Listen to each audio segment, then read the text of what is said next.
Hello दोस्तों, पिछले video lecture में हमने देखा था चेंज इन लेंथ ऑफ बार। तो वो प्रिज्मेटिक बार था, कोई सेगमेंट नहीं था या कोई सेक्शन नहीं था या कोई मतलब कंपोजिट बार नहीं था। एक सीधे साधे प्रिज्मेटिक बार के लिए हमने चेंज इन लेंथ फाइंड किया था पिछले वीडियो लेक्चर में। तो आइए इस वीडियो लेक्चर में हम देखेंगे change in length of composite bar कैसे फाइंड करते हैं। तो नमस्ते, मैं आप सबका स्वागत करता हूं मेरे यूट्यूब चैनल पर। तो चलिए देखते हैं पहले प्रॉब्लम। प्रॉब्लम इस तरह का है, द फिगर बिलो शोज। तो फिगर इस तरह की दी हुई है। The figure below shows A steel rod of 25 mm square cross sectional area. तो ये कंपोजिट बार दिया हुआ है जिसका क्रॉस सेक्शन सेम है। सब सेगमेंट्स का क्रॉस सेक्शन सेम है।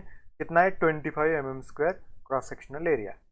It is loaded at 4 points. तो लोड 4 पॉइंट्स पर अप्लाई किया गया है।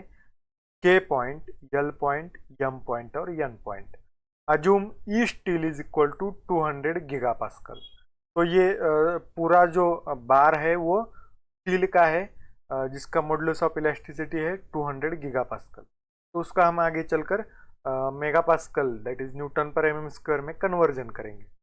तो हमें फाइंड क्या करना है? The total change in length of the rod due to loading it.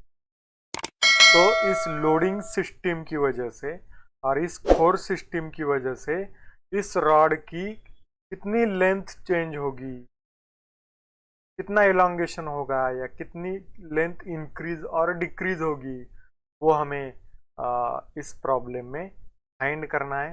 तो ऑप्शंस दिए हुए हैं माइक्रोमीटर में। अब ऑप्शंस दिए हुए हैं, एमएम में नहीं है। एमएम की एमएम से भी नीचे एक यूनिट है, उसो उसे हम क्या कहते हैं? माइक्रोमीटर। उसके नीचे भी एक यूनिट होता है, वो क्या होता है? नैनोमीटर। ठीक है। तो माइक्रोमीटर में हमें चेंज इन लेंथ फाइंड करनी। तो इस तरह के ऑप्शंस है। तो चलिए देखते हैं सॉल्यूशन। तो पहले गिवन लिख दो। अब भाई एरिया दिया हुआ है 25 mm स्क्वायर की। मॉडुलस ऑफ इलास्टिसिटी कितनी दी हुई है? 200 इंटू 10⁻³ न्यूटन पर m square modulus of elasticity है। देन डायग्राम दी हुई है इस तरह से। हमें फाइंड क्या करना है? Change in length that is delta L. इस रॉड, पूरे रॉड की चेंज इन लेंथ फाइंड करनी है। अब आंसर तो आपको पहले ही दिखाई दे रहा है। तो ये थोड़ी गलती हो गई है पीपीटी बनाते समय। इसे एनिमेशन ही नहीं आया है। सारे स्टेप को एनिमेशन आया और इस स्टेप को नहीं आया, तो वजह से आपको आंसर पहले ही दिखाई दे रहा है। तो चलिए इस वीडियो में हम अगली मेथड मतलब नई मेथड यूज करते हैं। इस आंसर तक हम पहुंच जाते हैं। ये जो बीच में आपको दिखाई दे रहा है, रिक्त जगह जो दिखाई दे रही है, उसे भरकर हम इस आंसर तक पहुंचेंगे। तो चलो कंपोजिट बार में पहले क्या करते हैं? हमें क्या करनी पड़ती है? इस तरह के अगर लोडिंग सिस्टम हो तो हमें फ्री बॉडी डायग्राम पहले ड्रॉ करनी पड़ती है। सॉल्यूशन में पहले क्या करेंगे? हम फ्री बॉडी डायग्राम ड्रॉ करेंगे। तो इस सेगमेंट को हम सेपरेट करेंगे और उस पर सेपरेट लोड कितना एक्ट हो रहा है वो हम फाइंड करेंगे। तो चलो, तो पहले ये सेगमेंट है के यल, इसकी लेंथ है 500 mm। दूसरा सेगमेंट है यल यम, उसकी लेंथ कितनी होगी? ये 500, ये 400, टोटल है 1700। तो 500 प्लस 400 900। 1700 से 900 माइनस कर दे तो ये लेंथ बचेगी। तो वो कितनी है? 800 mm। ठीक है। और तीसरा सेक्शन 400 mm का यम यन, ये तीसरा सेक्शन। अब लोडिंग, हम लोड किस सेगमेंट पर कितना एक्ट हो रहा है वो हम फाइंड करेंगे। तो हमें पता है हमारी मेथड क्या है। पहले इस एंड पर आ जाओ, लेफ्ट हैंड पर। लेफ्ट हैंड पर के पॉइंट पर कितना फोर्स एक्ट हो रहा है? 100 न्यूटन इस डायरेक्शन में। तो जैसा दिख रहा है वैसा अप्लाई कर दो, 100 न्यूटन कर दिया। ठीक है। तो इस केएल सेगमेंट को बैलेंस में रखने के लिए ये 100 न्यूटन यल पर भी हमें एक्ट करना होगा। ठीक है। तो 100 न्यूटन अपोजिट डायरेक्शन में यहाँ भी लगा दो, तो ये सेगमेंट क्या होगा, बैलेंस हो गया। अब आओ राइट एंड पर, right and that is N point पर, यन पॉइंट पर कितना फोर्स एक्ट हो रहा है, 50 न्यूटन, लगा दो 50 न्यूटन, कुल वैसा का वैसा 50 न्यूटन। इसे बैलेंस करने के लिए यहाँ भी 50 न्यूटन लगा दो डायरेक्शन में, ठीक है। ये हो गया दो सेगमेंट पर कितना लोड एक्ट हो रहा है, ये तो पता चला हमें। अब रह गया बीच का सेगमेंट एल एम, तो उसके लिए पहले यम पर आ जाओ। अब यम पर देखो इस डायग्राम में यहाँ कितना लोड जा रहा है इस डायरेक्शन में, 200 न्यूटन, लेकिन अभी तक गया कितना है, 50 न्यूटन, तो और कितना जाना चाहिए उसी डायरेक्शन में, 150 न्यूटन, लगा दो 150 न्यूटन। इसे बैलेंस करने के लिए 150 न्यूटन यहाँ भी लगाना पड़ेगा, और डायरेक्शन अपोजिट होगी, लगा दो 150 न्यूटन। अब भाई ये सही है या गलत, हमने जो कुछ भी किया है ये सही है या गलत, इसे कहाँ चेक करेंगे हम, यल सेक्शन पर। यल पर देखो 250 न्यूटन लोड इस डायरेक्शन में जाना जरूरी है, तो यहाँ देखो जा रहा है या नहीं, ये 100 प्लस ये 150 हो गया कितना, 250, सही। तो ये जो कुछ भी हमने किया ये सही।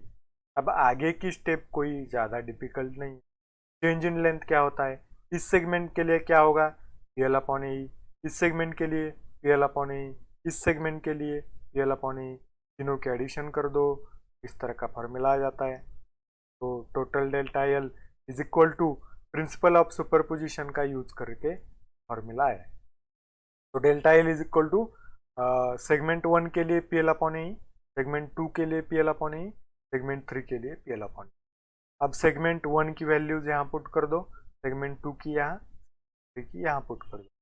तो सेगमेंट 1 के लिए पहले सेगमेंट 1 के लिए P क्या है, 100 न्यूटन, इनटू टेंसाइल है इसलिए प्लस लिखा है, उसकी लेंथ 500 डिवाइडेड बाय एरिया सबका एक ही है 25, इंटू ई सबका एक ही है 200 इंटू 10⁻³ तो ये वन सेक्शन के लिए हो गया। प्लस सेकंड सेक्शन पर आ जाओ, सेकंड सेक्शन पर कॉम्प्रेसिव लोड है इसलिए माइनस लिखना पड़ेगा, -150 इंटू उसकी length 800 divided by area 25 to E 200 into 10⁻²।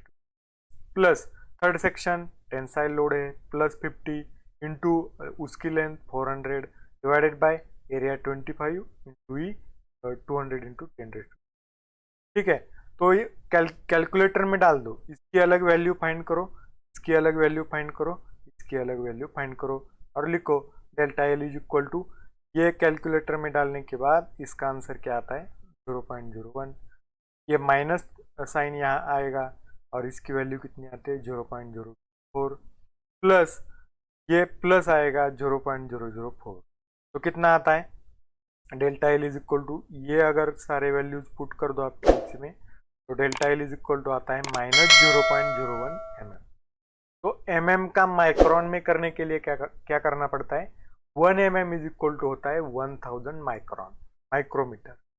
तो mm का माइक्रोमीटर में करने के लिए 1000 से मल्टीप्लाई करना पड़ेगा, तो ये -0.01 है, उसे 1000 से मल्टीप्लाई करो तो क्या आता है, delta L is equal to -10 micrometer.